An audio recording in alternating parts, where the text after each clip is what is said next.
श्री स्वामी समर्थ. तर स्वामी आपल्याला कोणती शिकवण देतात ते मी तुम्हाला आज सांगणार आहे. स्वामींची शिकवण: कोणत्याही कारणास्तव चिडू नका. समोरच्या परिस्थितीचा उद्देश समजून घ्या. एखादी कृती का झाली असेल ते समजून घ्या. रागवू नका.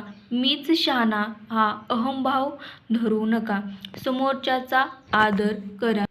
शांत राहा. अविचाराने कोणतीही कृती करू नका.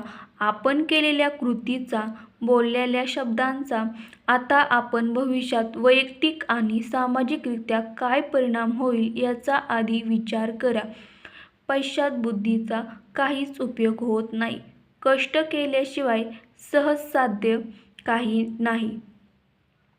त्रास सोसल्याशिवाय सुखाची, समाधानाची किंमत कळत नाही. म्हणून आल्या प्रसंगाला धैर्याने सामोरे जा. त्यातून मार्ग शोधा. त्याचा दोष इतरांना देऊ नका.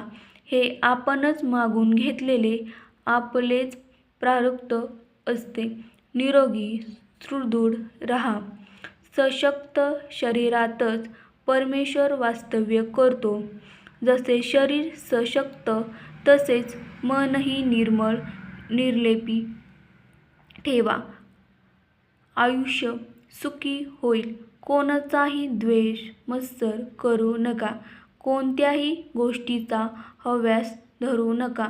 लोक कल्याणार्थ स्वामी समर्थांनी आपले संपूर्ण आयुष्य व्यतीत केले आहे.